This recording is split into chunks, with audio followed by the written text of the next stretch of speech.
Hi guys, my name is Melissa with Bullion Homestead and welcome to my home.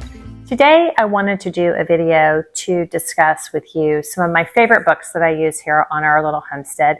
But I also want to share with you some of the things that we are doing to really get more talent behind homesteading and learning some different tasks that we know we are going to need to be able to do once we move out into a piece of property. That's our goal. Our retirement goal is to have a piece of property with a winery and a homestead.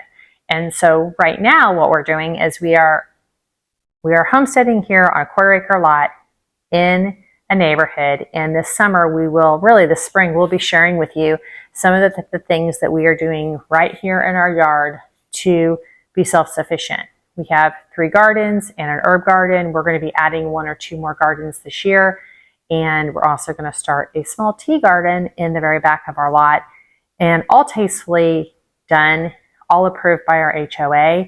And we also would like to highly suggest if this is something that you're interested in, whether you're an empty nester or you're just starting out, to work with what you have. So we have this plan, this grand scheme plan to have a winery on a piece of property. And that would be our job. And we want to homestead, and we want our grandchildren just to be involved in all of these different things. And we want to teach them things that really we didn't learn as children ourselves. And one of those things would be homesteading, growing your food, and also figuring out how you can secure your food in the future. So in doing that, the things that we have learned, some of the tasks that we have learned is we've learned to make wine.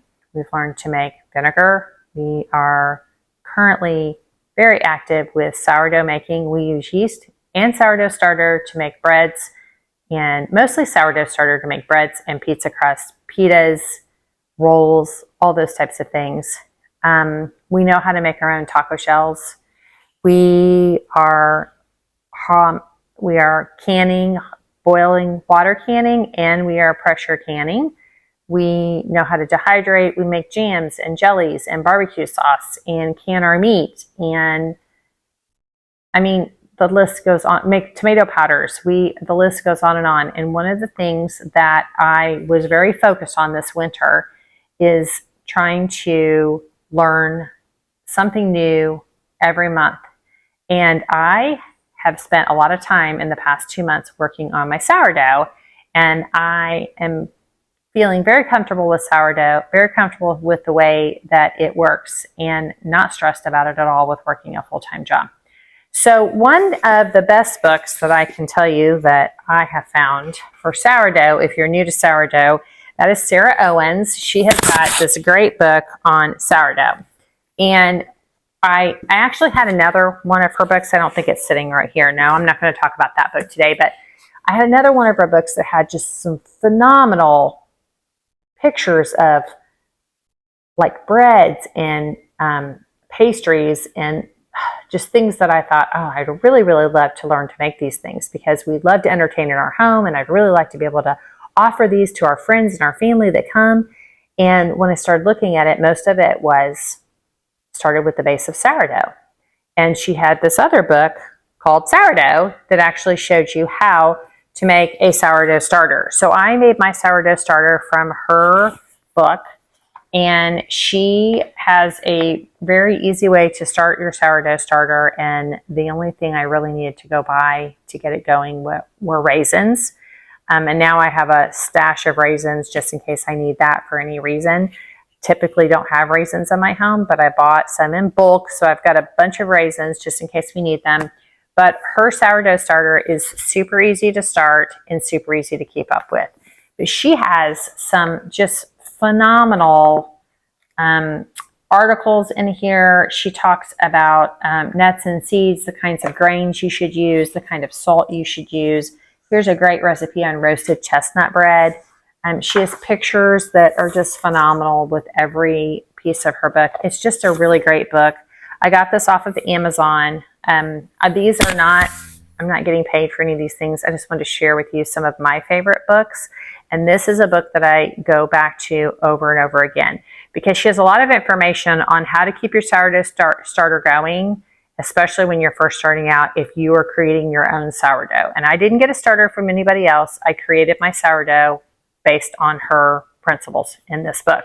So just got this on Amazon, but it is called Sourdough by Sarah Owens. And the sourdough, like the designs on her breads are so phenomenal. I mean, that would be something that maybe next winter I can work on, but just excellent recipes in here and just excellent information. There's just all kinds of really great tools in here that you might be able to refer back on. So I'd highly suggest this book by Sarah Owens. Then a couple of years ago, I bought this book, and it's kind of what kickstarted me like into canning again. I canned when I was younger, basically did water bath canning though, and never did pressure canning. So a couple of years ago, I decided to buy myself a pretty inexpensive pressure canner, and I started pressure canning, and I have been hooked ever since. Just bought my first All-American canner, which is one I would highly suggest, but is a little bit on the pricey side, and it's something you have to work up to. So I bought the Presto to start. I kind of messed up my Presto and let it dry out, and it warped at the bottom. But the Presto canner is a great canner to start if you're learning pressure canning, because it's around, if I remember right, it was around $100. And if you warp a $100 pan, is way different than warping a $600 canner like what I have now with my All-American. So it's a good one to start off with to see if it's something you're going to enjoy, and then maybe work yourself into an All-American. The one thing I love about my All-American is that I can do 2 rows of quart jars all at the same time. So that's 14 quart jars, which is awesome because I couldn't do that in my Presto. And so I can do a whole bunch of meat at one time or a whole bunch of green beans at one time. So I like that. So anyway, one of the things that got me jump starting back into canning was this book right here by Joseph Schuldeiner, and it is The New Homemade Kitchen. Now, I bought this book, honestly, I'm just going to say it. I bought this book because I was kind of following some preppers, and I was like, I really would, and also some people, like some cooking shows. And I was like, I just really would like to be able to cook better for my guests when they come over. I feel like I miss my calling a little bit because I love being in the kitchen. I'm a nurse by trade, and I kind of feel like maybe I should have gone to culinary school because I just really love being in the kitchen, and I love doing different things, and I love the presentation of things. I love sharing that with my friends and family. So I bought this book, and there's just a ton of great unique canning recipes. There's some unique sourdough recipes. The pictures are phenomenal, which actually help you with your presentation.